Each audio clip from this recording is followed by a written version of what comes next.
Hello students, welcome to the part 3 of absorption by roots. In today's lecture we are going to learn about the osmotic pressure.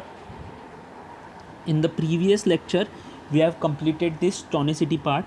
We have completed the different types of solution, that is iso, hypo and hypertonic. In today's lecture we are going to complete about the osmotic pressure, experiments and many more concepts related to absorption by roots. So let's start with the lecture. Okay, what do you mean by osmotic pressure? Osmotic pressure of a solution is a measure of its tendency to take in water by osmosis. Suppose, let's take an example to understand in a more better way.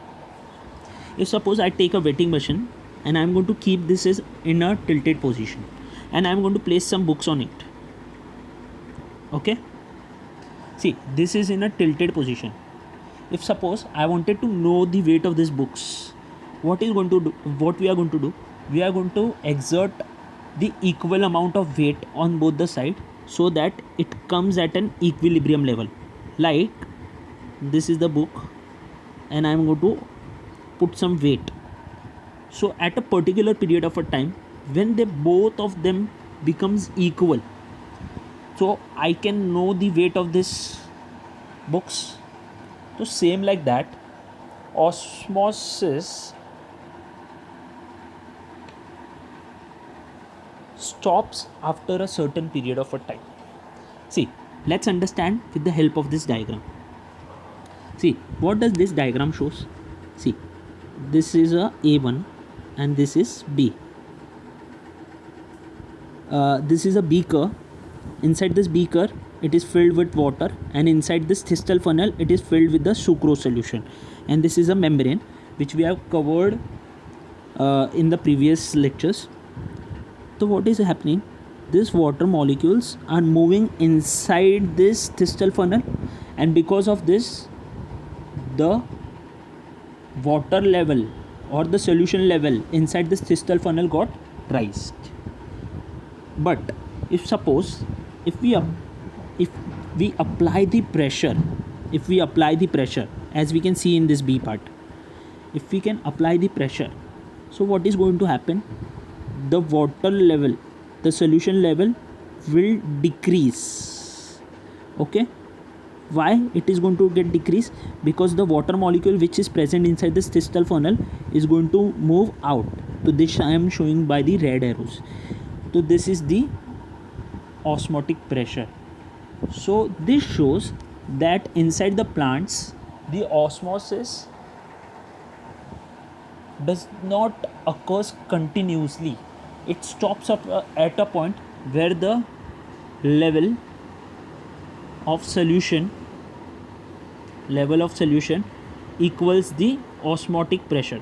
So osmotic pressure means nothing but the minimum amount of pressure required the solute to prevent the entry of the solvent, means पानी को अंदर आने से रोकना.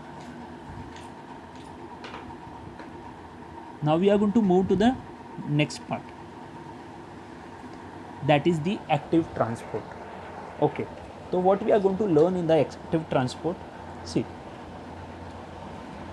active transport is a passage of a substances from the lower to higher. In the previous lectures we have completed about the osmosis and diffusion.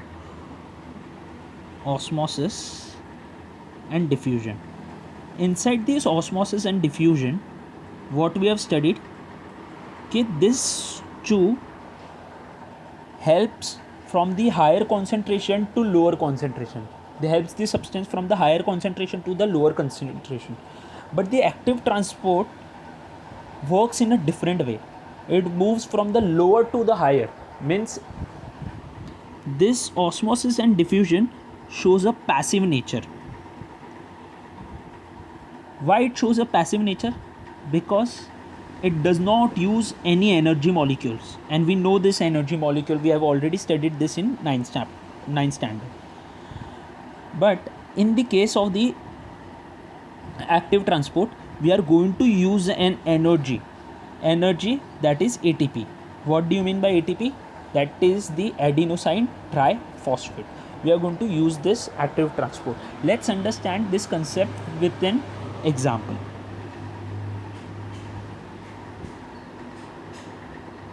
See, this is a root hair cell. This is a root hair cell. This brown color portion indicates the soil. Okay, and this pinkish color nature indicates the minerals. Okay, so we have identified the location, and this is the root hair cells which is present in the inside the soil. So I am going to make a line out here, so it will help you to know more perfectly. If you are going to see inside this hair cell, root hair cells, there are more of the minerals inside. Okay, more of the minerals inside, and the less amount of water.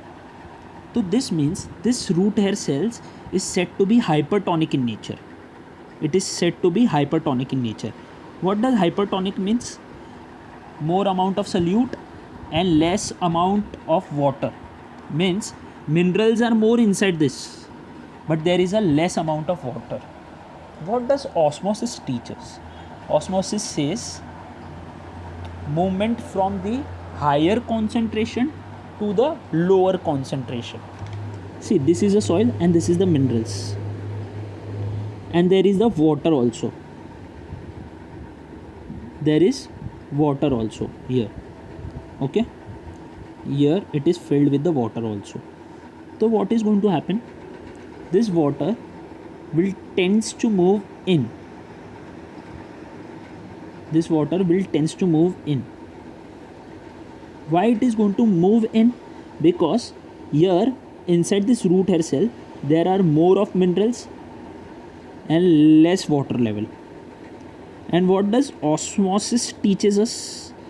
Osmosis teaches us that we are going to move from more region. We are going to move from more to the region of lower concentration. Okay, so this is the soil which is surrounded by some minerals and more amount of water. The water is going to move inside this part. This arrow indicates that the water and the minerals are moving inside this. Okay, so because of this, the concentration inside this part becomes diluted, because we are going to take the water in, and when we are going to take the water in, so it is going to exert a pressure. Okay, it is going to exert a lot of pressure.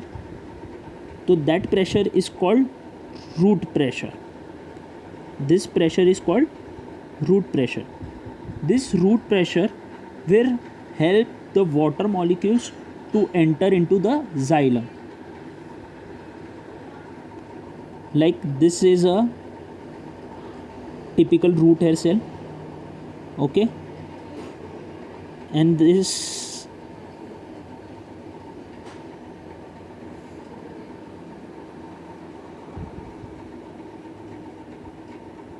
see, I am going to help you out. See, this part is a root hair cell. This is called epidermis. This region is called cortex region.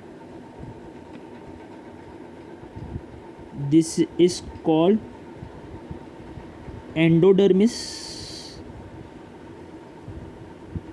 Now we are going to move toward the stem region. This center part is called xylem. It is called xylem.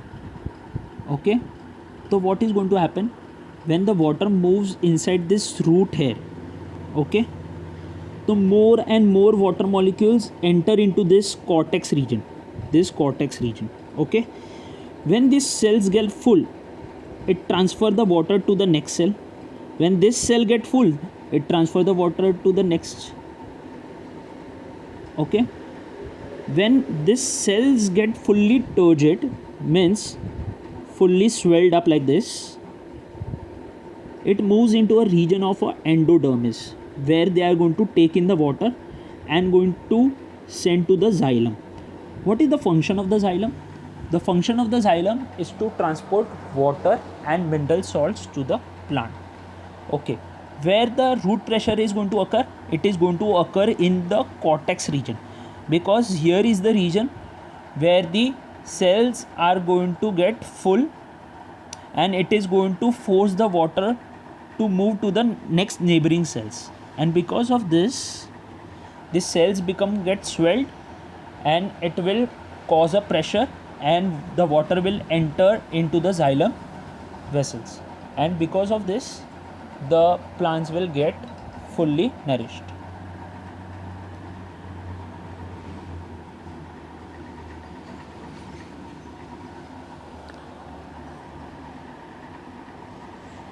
Now let's understand the concept of turgidity and flaccidity. What do you mean by turgid condition and what do you mean by flaccid condition? Before making you understand turgidity and flaccidity, first understand the types of pressure. There are two types of a pressure which is going to occur inside the plant. First one, two types of pressure. The first one is called turgor pressure. As the space is insufficient, so I'm going to help with writing in a shortcut, that is TP. TP stands for turgor pressure. And the second force is called wall pressure. There are two types of a pressure which is going to occur. Let's understand with the simple part. See, what do you mean by turgor pressure? Suppose this is a cell. Okay, and inside this cell there is a nucleus. If the pressure exerted by the cell contained on the cell wall, so we have already studied about the cell wall, okay, the outer part is called the cell wall, then it is called the turgor pressure, TP. Okay, now the next type of pressure, that is the wall pressure.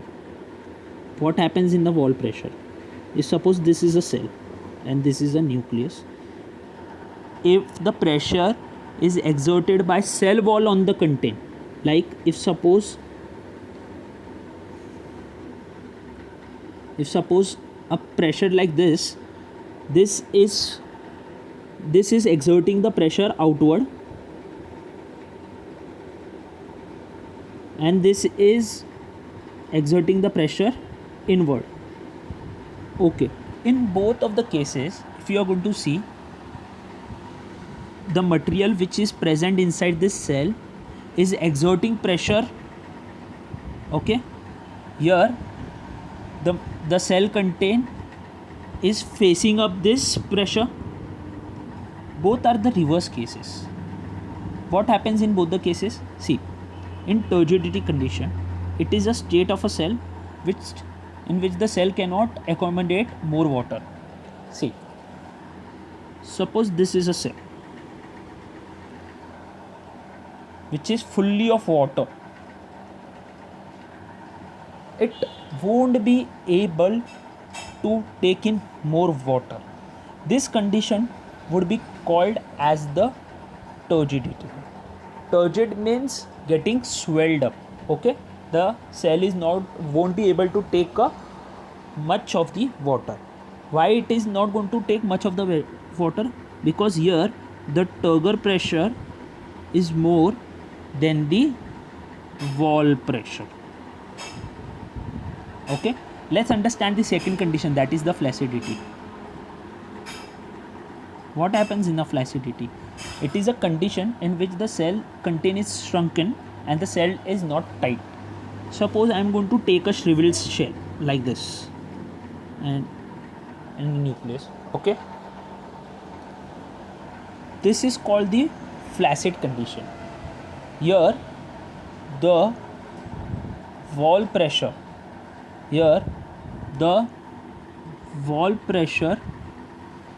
is more than the turgor pressure.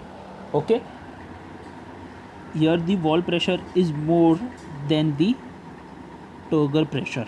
So because of this, the size of the cell get shrinked. Okay, the size of the cell get shrink. If suppose I take in condition,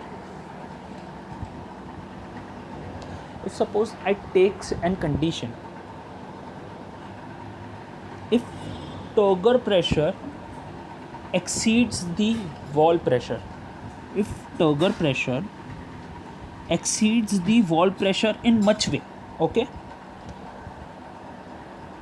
if turgor pressure exceeds the wall pressure in much way, so what is going to happen? The cell is going to get burst. The cell is going to get burst. So when does the turgid condition becomes? Turgid condition becomes when the turgor pressure is equal to the wall pressure. When both of the pressure are equal, the cell is said to be turgid. That means the water is not going to come in also, and the water is not going to move out also. The cell will become fully of water. So this means a turgidity. But if turgor pressure exceeds too much than the wall pressure, then the cell will get burst. Okay, this bursting of a cell can only occur in the animal cell. Why?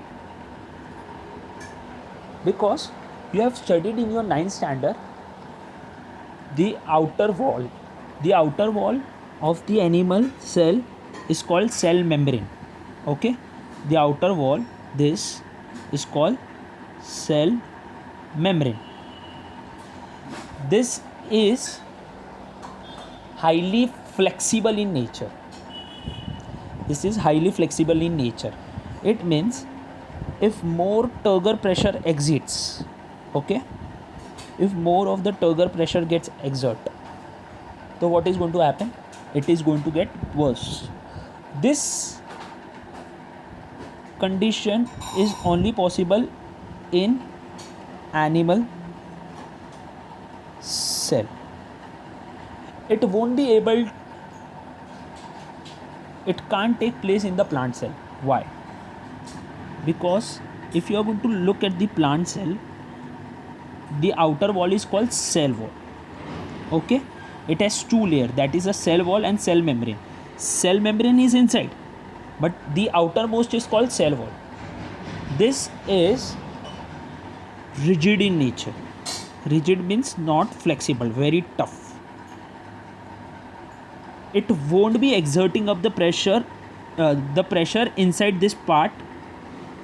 The pressure inside this won't exert a lot. Okay, and if it does not exert a lot, the cell will not get burst. Okay,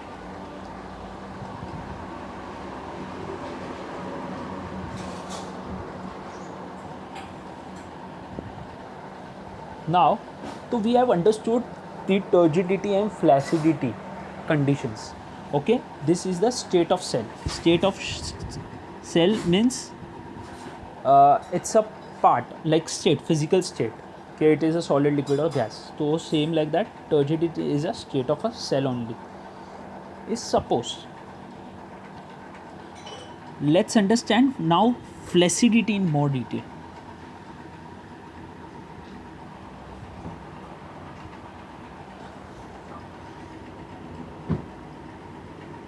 Suppose this is a cell, and inside this is a nucleus, and there is a vacuole which is full of water, and I am going to place this cell in a beaker which is hypertonic in nature.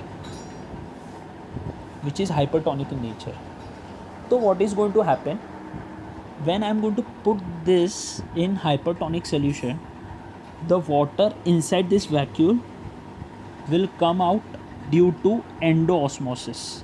So because of this, the vacuole will start to disappear. Okay, and after some time, if this cell continues to be in the hypertonic solution, so what is going to happen?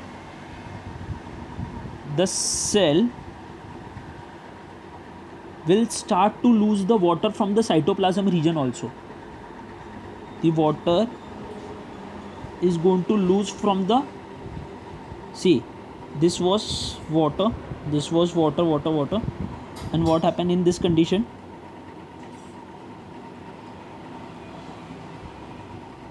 And what happens in this condition? The water inside this part get fully disappeared, okay, and only, and the content inside this cell become less, okay.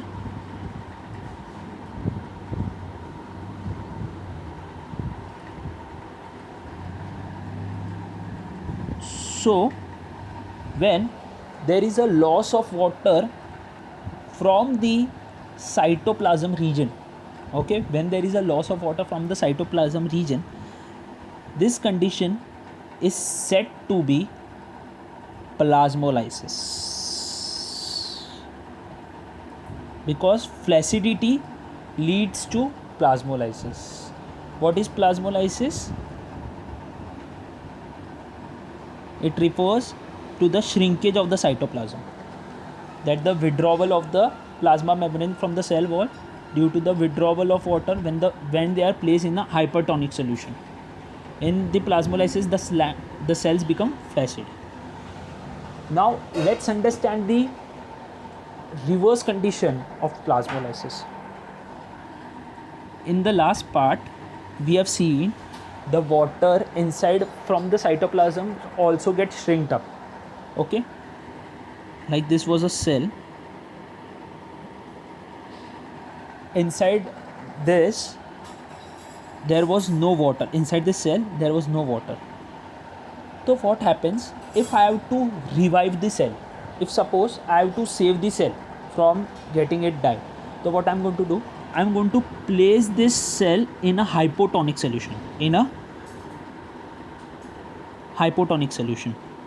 So what is going to happen? See, the water will move inside this part, and there will be a condition where the water will start to get appear, okay. Vacuole also will get to appear. This condition is called deplasmolysis. Deplasmolysis is a condition in which the cells can be revived, okay. We can save the cell from getting died. So this was all about plasmolysis and deplasmolysis.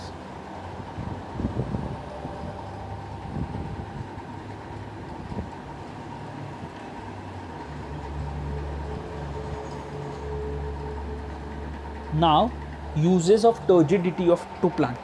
So we have understood the word turgidity. Turgidity in easier sense means swelling up, and flaccidity means get shrinking up. Now, uses of turgidity to the plants. It provides turgidity to leaves, prevents wilting, which is observed during the noon time. Let's take an example to understand in more clear way. Suppose bring some coriander leaves.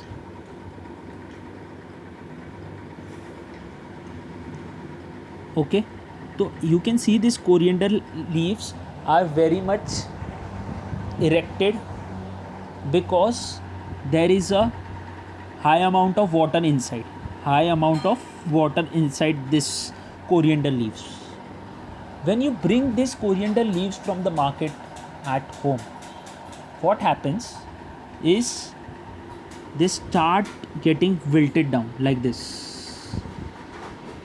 So now a question arises, why does this coriander leaves which were there in the market was so erect, and why this coriander leaves when we brought them home got wilted?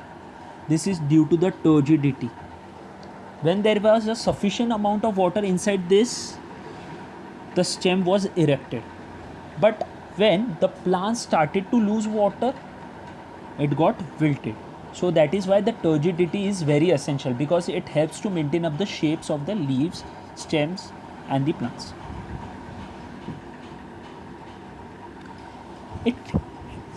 The second point is it helps mushroom and the seedlings to push upwards through the ground. Suppose this is a soil surface and I'm going to put a seed inside this and I'm going to water it, I'm going to give it sunlight, I'm going to give every condition which is needed for the plants to grow. After few days, like around 7 to 8 days, it will start to germinate. Means it is going to push upwards, and after months or so you will see a proper plant got arise due to this seed. So this condition, see this was a seed, this was a germination part, and this was a proper plant. So this condition is also due to the turgidity only, because it helps mushroom and the seedlings to push upward through the ground. Because see, the seed was in the ground, but because of this turgidity pressure we got a perfect plant. So second point also got cleared. Now the third point, that is the opening and the closing of the stomata. During the hot days, okay, plant lose a lot of water during hot days, like during daytime, I mean to say, easy language. The stomata is open, okay, the stomata is open. At the same period of a time, the guard cells are very turgid in nature. These are the guard cells, this and this are the guard cells, which are in the shape of a kidney bean.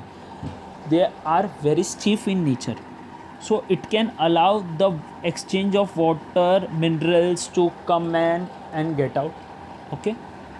But during night time, what happens? During night time, the water which is present inside this guard cell get loosed up, and due to this the stomata gets closed, and when the stomata get closed, it won't allow any water molecules or any minerals to come in or get out of this. So that is why turgidity is very important, because it helps in the diffusion of water and the minerals.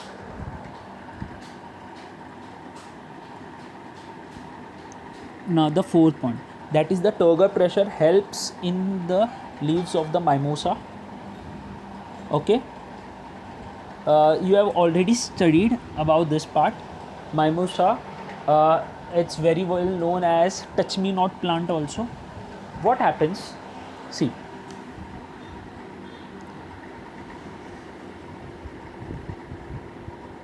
suppose these are the leaves, okay. I'm going to make it big, because in order to make you understand, these are the leaves of the mimosa.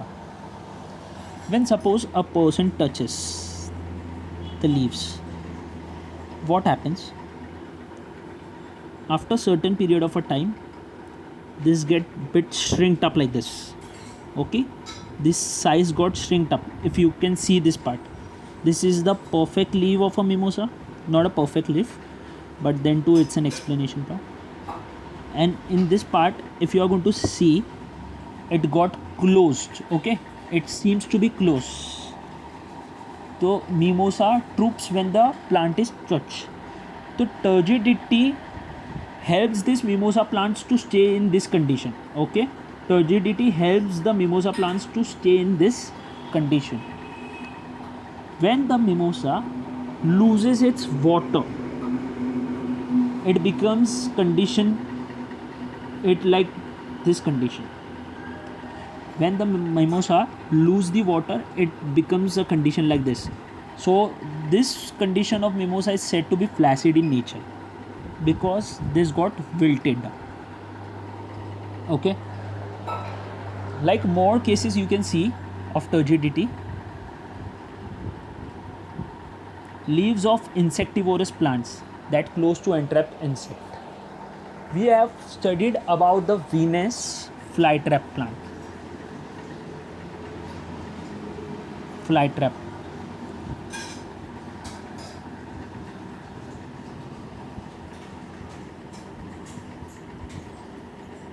Suppose this is a Venus flytrap. If suppose any of the insect comes to this part, what happens? The insect which is there on this Venus flytraps get digested, because the leaves, this is the leaf part of the Venus flytrap. This I'm going to give a color.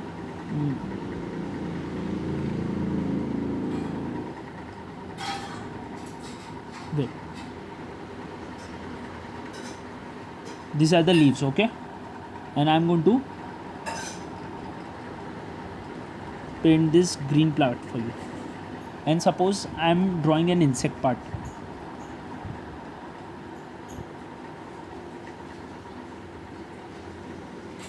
Like here is an insect who is searching for the nectar.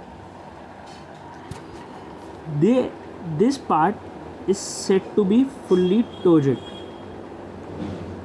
okay, but when this insect comes in the Venus flytrap, they close the leaves part and digest this insect like this.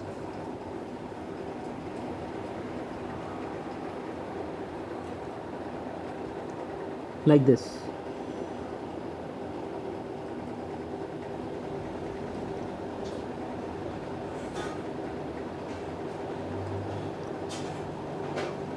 Okay, this condition is said to be flaccid in nature. Okay, turgidity helps to maintain its erectness, but when an insect comes, it closes the leaves, and because of this it loses the water. This condition is called flaccid. Okay, so this were the 4 points, and the 5th point is it helps to build up the root pressure in a balsam. This we are going to discuss in detail in a chapter that is a transpiration. As of now, we are going to leave this point.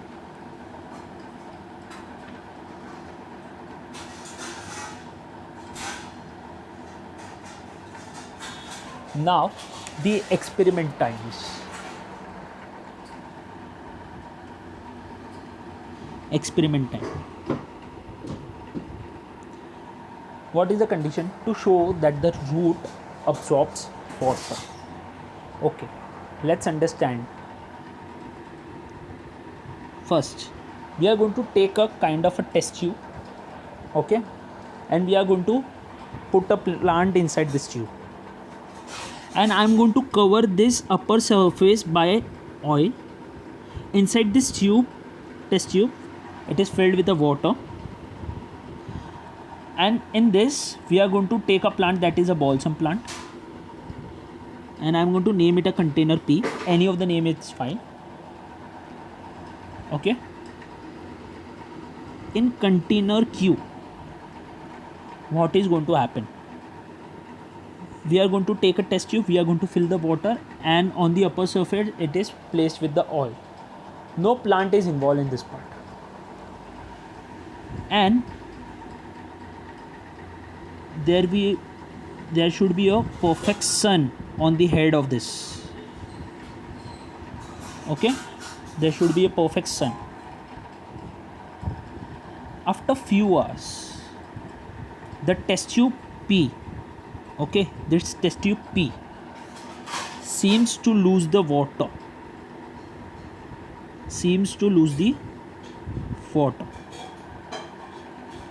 Okay, but this container Q remains same. It haven't lose any water. Why there was a difference in both of the test tube? Because in test tube P, the water has been absorbed by these roots, okay, and due to which the plant took up water and transported to each and every part of the body through the xylem. But as in a container Q, there was no plant, so the water level remains the same, and this was a control setup. Control setup means it was for the distinguish of both the test tube. Okay, control setup means it helps to distinguish between the two test tubes.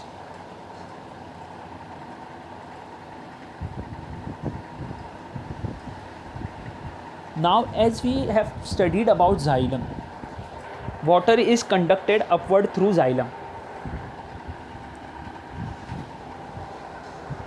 Now, this is a test tube, beaker A, beaker B and beaker C. So what we are going to notice, see, in beaker A, there are two plants which have been kept. Okay.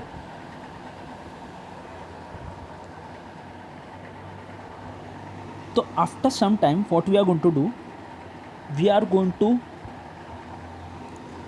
in this part, if you are going to see, and in this part, see the center part of this stem has been there. Okay, the center part is there. It means the xylem is present in this part, and in this plant, xylem is removed. Xylem got removed. See, here we can see this part. Now let's move to the C part condition.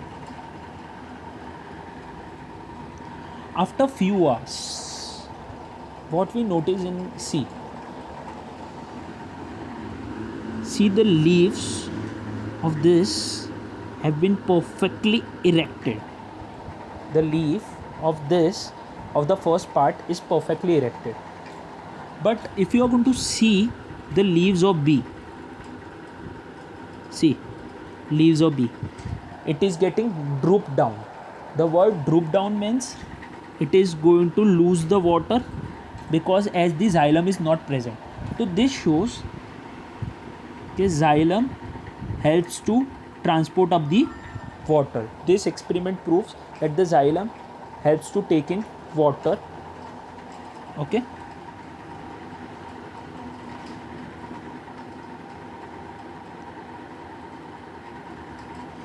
Now for a confirmatory test, conduction of water through xylem. Okay, as we can see here, the xylem was present and here the xylem was not present. Here the xylem was present and here it was not present. But now we are going to see, does the conduction happens due to xylem only? Does the conduction here is done through the xylem only? Let's understand. See, this is a beaker which is filled with the dye solution, and I am going to place this plant inside this. Okay, inside this part. After 3 to 4 hours, I am going to remove this plant. After 3 to 4 hours, I am going to remove this plant, and I am going to cut in a transverse section. Transverse means the cross section. So I can see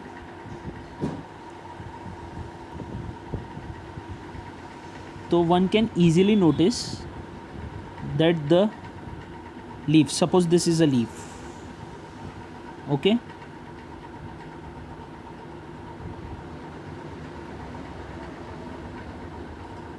the veins are fully of red color. See, this was a green plant, right? But if you are going to see these veins, they would seem to be orange or reddish in nature. This shows that the xylem is responsible for the conduction of water inside the plants. Okay, because if we keep in the water, so you won't be able to notice these veins. So that is why we have kept the plant in the dye solution, because dye solution can give the color to these plants, and the veins of this have changed into the dye color solution. The third experiment has been proved. Now let's move to the fourth one.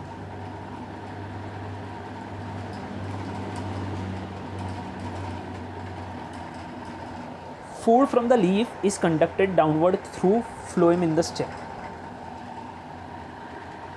So this experiment is related to the phloem. The work of the xylem is for the conduction of water, but the work of the phloem is for the conduction of food.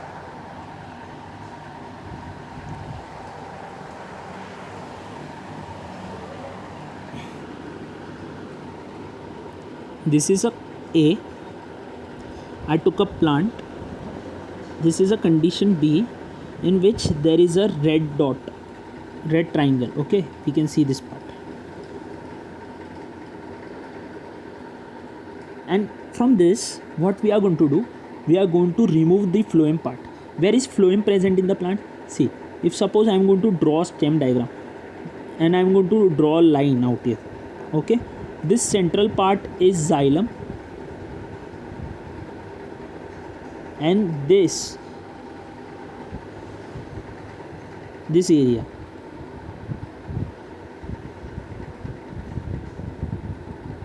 area, which is bluish in nature, is called phloem. Central xylem and the adjacents are called phloem. Okay, understood? See, in this I am going to remove the phloem in condition B. What is going to happen in a condition C? See, where is the place where the plants prepare their food? In the leaves. The upper side of the leaves are perfectly erect if you are going to compare this part. The place from where I have removed this phloem had got swelled up. See this part. I am going to make a box. See this part. It got perfectly swelled up.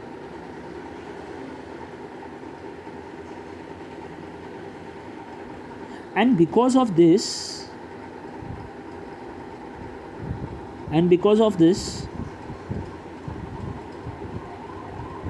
plants got drooped down. This plant part got drooped down, this leaf part.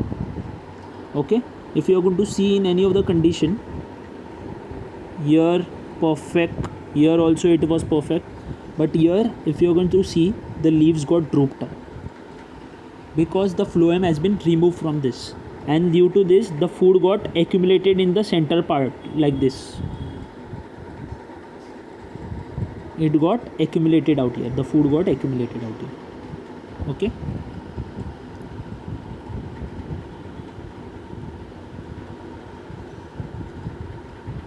What are the forces contributing to the ascent of the sap? So first we should know the meaning of ascent and sap. The word ascent means upwards.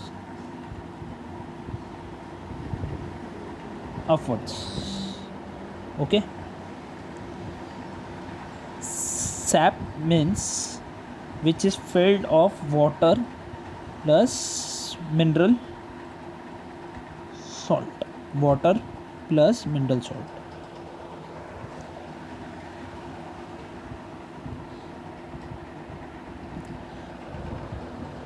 Forces.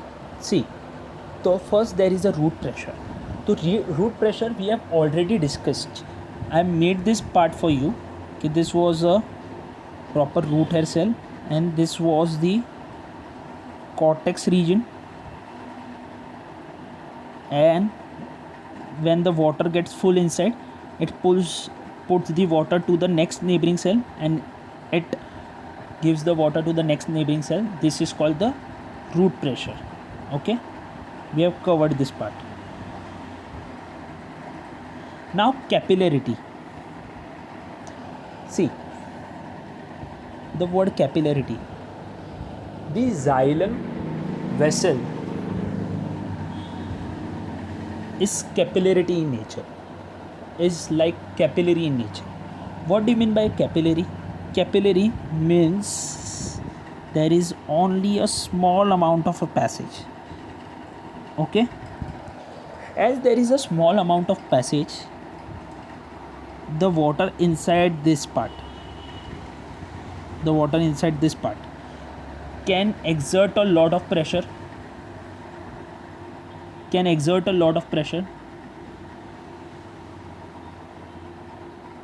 and due to this the water can easily conduct up the water can be easily conducted to each and every part of the plant.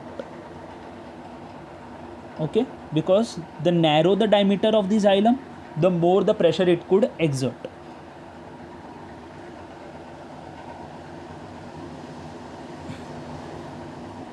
This is a transpirational pool. We are going to discuss this transpirational pool in detail in a chapter that is a transpiration. Okay, now the last part, that is the adhesion. What do you mean by adhesion? See, I am going to draw a diagram for you so that your concepts can get easily cleared up. See, this capillarity leads to adhesion, and there is one more term, that is a cohesion.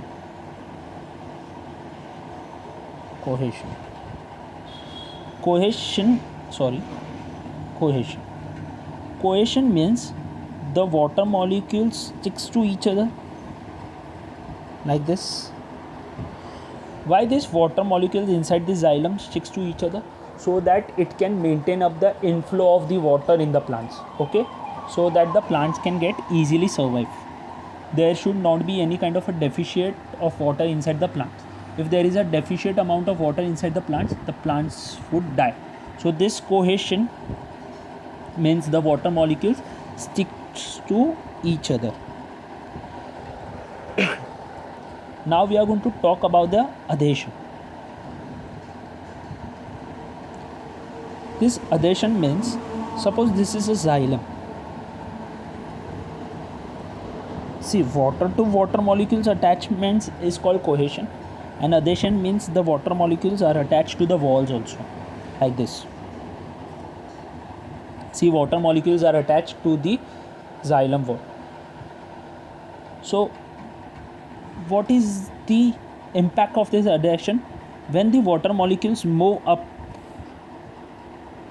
it sticks to the other water molecules which are attached on this side, that is this. Okay, they attach to this, so it helps to make up a perfect inflow of waters like this. So it is very essential in a long plants, in the big trees like coconut trees and all, this adhesion and cohesion. And the capillarity is very important, because narrow the diameter, greater the pressure it could exert. So this would be the end of the chapter. Thank you, students.